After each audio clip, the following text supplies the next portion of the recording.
नमस्कार, मैं हूं आपके साथ गौरव राजेंद्र। बुलेटिन की शुरुआत करते हैं। हिमाचल प्रदेश में 2 से 8 अक्टूबर तक वन्य प्राणी सप्ताह का आयोजन किया गया था।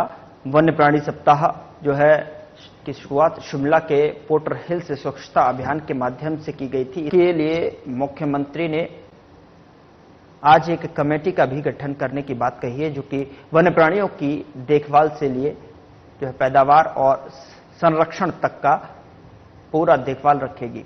वहीं मुख्यमंत्री ने स्वयं मोनाल पक्षी को भी गोद लिया है। हमें उनको संभाल के रखना है, संरक्षण करना हमारा दायित्व है। तो आज हमने मोनाल को हमने खुद अडॉप्ट किया है। निश्चित रूप से हमें वन्य प्राणी की संरक्षण के लिए नीति बनानी होगी और इस दृष्टि में हमारी सरकार कार्यरत है। हरियाणा से अभी जो स्थिति कांग्रेस के लग नहीं रही है, रुझानों में क्या कहेंगे? और जब देखो, अभी तक तो शाम 5 बजे तक ही कुछ कह सकते हैं, क्योंकि हरियाणा के जो शुरू में हिमाचल में भी ऐसे ही रहा था। आपने देखा होगा जब 2022 का चुनाव था तो उसमें भी ऐसा रहा था। लेकिन अभी उसके कई बार क्या होता है कि कोई बेल्ट किसी की खुलती है और कोई बेल्ट किसी की नहीं खुलती है। जैसा आप जानते हैं, वन्य प्राणी प्रभाग जो हिमाचल फॉरेस्ट डिपार्टमेंट का है, वो 2 अक्टूबर से 1 हफ्ते के लिए वाइल्ड लाइफ वीक सेलिब्रेट किया है। और इसका जो ओपनिंग सेरेमनी था वो हुआ था 2 अक्टूबर को, जिसमें हमने पॉटर्स हिल जो कंजर्वेशन रिजर्व भी है वहां पे सफाई अभियान क्लीननेस ड्राइव से स्टार्ट किया था। इसके अगले दिन हमने शीली महला, शिमला में शीली महला क्षेत्र में हमने चीड़ फेजेंट को उनके प्राकृतिक आवास में छोड़ने का एक एक्टिविटी रखा था, वो भी किया है। इसके अलावा हमने जो वेस्टर्न हिमालयन आर्बोरेटम है, टेम्परेट आर्बोरेटम है, वो भी हमारे पॉटर्स हिल कंजर्वेशन रिजर्व में ही है। वहां पे हमने कुछ स्टोरी टेलिंग सेशन और एक्सपर्ट्स की टॉक रखी थी। साथ ही एक साइकिल रैली का आयोजन किया गया जो शिमला वाटर कैचमेंट से किया गया था। और हमने एक मिनी मैराथन का भी ऑर्गेनाइजेशन किया था जो यहाँ पे रिज पे किया गया। यहाँ से समर हिल के लिए मिनी मैराथन ऑर्गेनाइज किया गया। उधर हरियाणा में बीजेपी के पक्ष में स्पष्ट रुझान आने के बाद नेता प्रतिपक्ष ने पहले ही अपनी प्रतिक्रिया दी थी कि हरियाणा में बीजेपी की सरकार बनेगी और अब फाइनल परिणाम में ये सब सच साबित हुआ है। हरियाणा में फिर से बीजेपी ने जीत दर्ज कर सरकार बना ली है। मंडी में मीडिया से रूबरू होते हुए पूर्व मुख्यमंत्री और नेता प्रतिपक्ष जयराम ठाकुर ने कहा कि हरियाणा के अधिकांश एग्जिट पोल में पहले ये दिखाया गया कि कांग्रेस पार्टी की सरकार बन रही है। यही स्थिति हमने मध्य प्रदेश और छत्तीसगढ़ में भी देखी थी, लेकिन नतीजे इसके विपरीत रहे हैं। हरियाणा में तीसरी बार बीजेपी की सरकार बनी। उन्होंने कहा कि मैं हरियाणा की जनता का अभिनंदन करता हूं। उन्होंने हिमाचल में कांग्रेस सरकार के हालात देख अच्छा निर्णय अपने मतों के माध्यम से दिया है।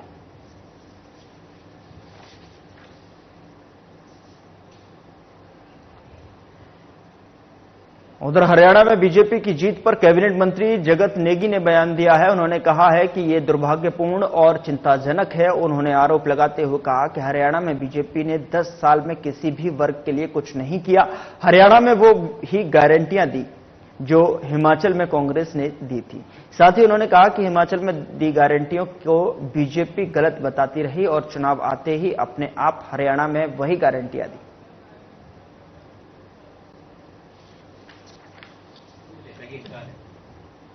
अंग्रेजी के शब्दों को समझा जाना जरूरी है। बहुत नहीं रहा।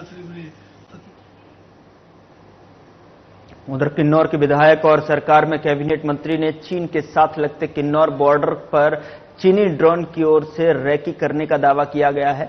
आपको बता दें कि राजस्व मंत्री जगत सिंह नेगी ने बताया कि किन्नौर के शिपकी लॉ बॉर्डर पर और पूह ब्लॉक हेडक्वार्टर के सामने ऋषि जगत सिंह डोगरी में ड्रोन देखे गए हैं, जो चिंता का विषय है। वहीं उन्होंने कहा कि किन्नौर जिले में भारत की सीमा में ये चीनी ड्रोन ने एयर स्पेस का उल्लंघन किया है। पुलिस और स्थानीय लोगों ने ये ड्रोन भारतीय सीमा पर देखे हैं। ऐसे में इस तरह से चीनी ड्रोन के भारतीय सीमा में घुसने और रैकी करने का मामला आने से सुरक्षा व्यवस्था पर सवाल खड़े हुए हैं। मंत्री जगत सिंह नेगी का कहना है कि केंद्र सरकार को इसे गंभीरता से लेना चाहिए, क्योंकि ये देश की सुरक्षा से जुड़ा हुआ मुद्दा है।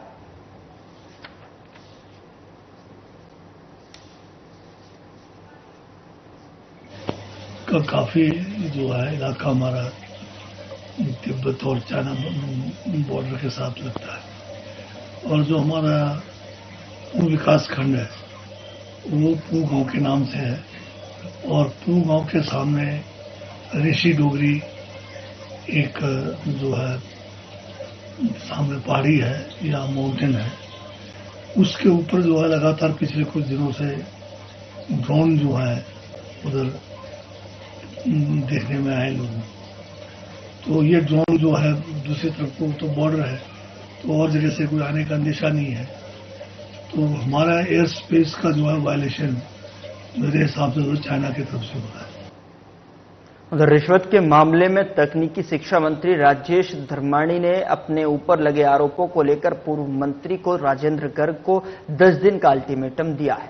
राजेश धर्माणी ने 2 टूक शब्दों में कहा कि उनके पास 10 दिन का समय है, यदि 10 दिन के भीतर वह आरोप सिद्ध नहीं कर पाते तो वह आगामी कार्रवाई करेंगे। हालांकि यह कार्रवाई किस रूप में होगी उन्होंने स्पष्ट नहीं किया, लेकिन इतना तय है कि वो कानून के अनुसार कदम उठाएंगे। उन्होंने यह बात पत्रकारों को संबोधित करते हुए कही। उन्होंने कहा कि राजेंद्र गर्ग ने रविवार को पत्रकार वार्ता में उन पर रिश्वत लेने के आरोप लगाए हैं।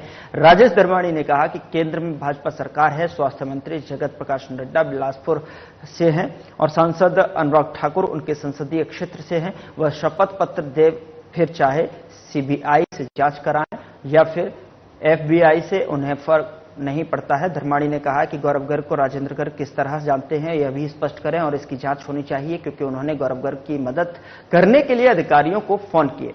उन्होंने कहा कि यह झगड़ा उनका आपसी झगड़ा है, इसमें सरकार ने टेंडर किया है और हमारे साथ कोई संपर्क नहीं है। धर्माणी ने कहा कि हमने किसी की मदद करने के लिए नहीं कहा, बल्कि वह हमारे साथ मिला था तो उसने उनके क्षेत्र से संबंधित टेंडर की बात कही थी, जिस पर हमने उन्हें ऑनलाइन टेंडर प्रक्रिया की बात कही जो उक्त व्यक्ति को पसंद नहीं आई। उन्होंने कहा कि राजेंद्र गर्ग ने उन पर आरोप लगाए कि विश्राम गृह में पैसे का लेन देन होता है, तो वह इस आरोप को भी सिद्ध करें। उन्होंने कहा कि वह हिमाचल में लोकायुक्त के पास शपथ पत्र देकर कार्रवाई कर सकते हैं। उन्होंने कहा कि अपने दामन पर लगे धब्बे को हटाने के लिए जो भी कदम उठाने पड़ेंगे वो उठाएंगे। राजेश धर्माणी ने कहा कि वह भी नागरिक हैं और उन्हें न्याय का पूरा अधिकार है। जिस प्रेस वार्ता का हवाला राजेंद्र गर्ग ने दिया है उसमें कहीं भी यह डायरेक्ट नहीं कहा गया है कि उन्होंने हमें पैसे दिए हैं। उन्होंने कहा है कि राजेंद्र गर्ग स्वयं मंत्री रहे हैं और उन्हें पूरी जानकारी है कि किस तरह सरकार में काम होता है, बल्कि उनके कार्यकाल में भी बिना टेंडर काम हो जाते थे। पूर्व यहाँ मंत्री जो है राजेंद्र गर्ग जी ने पिछले कल प्रेस वार्ता करके मेरे ऊपर कुछ आरोप लगाए हैं जो पूरी तरह से मनगढ़ंत हैं और अपनी राजनीतिक दुकान चलाने के लिए जो है इस तरह की घटिया हरकत का प्रयोग किया है। वो खुद मंत्री रहे हैं, उनको मालूम होना चाहिए कि सरकार में किसी भी काम को करने के लिए क्या प्रक्रिया रहती है। हालांकि जब उनका बीजेपी की सरकार थी तो हमने उनके ऊपर जरूर आरोप लगाए थे कि उनके विभाग में बिना टेंडर के जो है करोड़ों रुपए की सप्लाइयां उसमें दी गई, पारदर्शी तरीका नहीं अपनाया गया। तो ऐसे ही काम को लेकर एक गौरव गर्ग व्यक्ति है जिसने शिमला में प्रेस वार्ता करी, जो क्रूज चलाने के लिए जिसने काम लिया है, उस व्यक्ति के हवाले से जो है कुछ बातें कही गई। उधर धर्मशाला विधानसभा क्षेत्र से 2 बार निर्दलीय और 1 बार बीजेपी के टिकट से चुनाव लड़ चुके राकेश चौधरी ने जहरीला पदार्थ निगल लिया है, जिसकी टांडा मेडिकल कॉलेज में हालत गंभीर बनी हुई है। साथ ही उनकी पत्नी को भी उपचार के लिए टांडा मेडिकल कॉलेज में भर्ती किया गया है। हालांकि इन दोनों का इलाज कर रहे डॉक्टरों का कहना है कि फिलहाल राकेश चौधरी की पत्नी की हालत खतरे से बाहर है। ये घटना बीती रात की बताई जा रही है। पुलिस से मिली जानकारी के मुताबिक फिलहाल दोनों टांडा मेडिकल कॉलेज में उपचाराधीन हैं। वहीं इस मामले की पुष्टि करते हुए जिला कांगड़ा के एसपी वीर बहादुर ने बताया कि जहर खाने के पीछे क्या वजह रही इसके बारे में अभी कोई खुलासा नहीं हो पाया है। फिलहाल राकेश चौधरी टांडा मेडिकल कॉलेज में जिंदगी और मौत की जंग लड़ रहे हैं। उन्होंने कहा कि पुलिस ने जो है मामला दर्ज कर लिया है और आगे की जांच लगातार जारी है।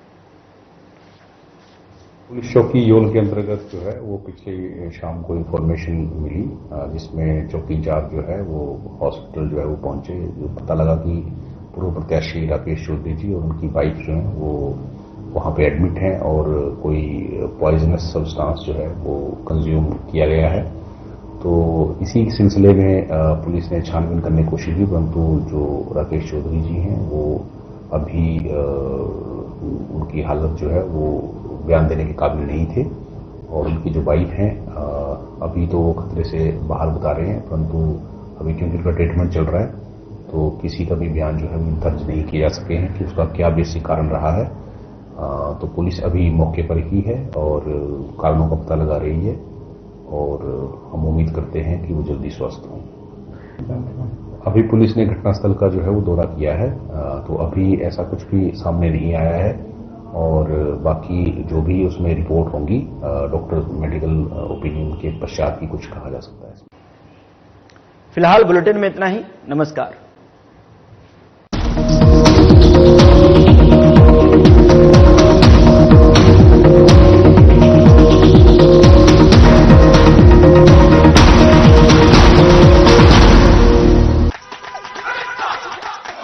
मुझे लेफ्ट ले। हाँ हाँ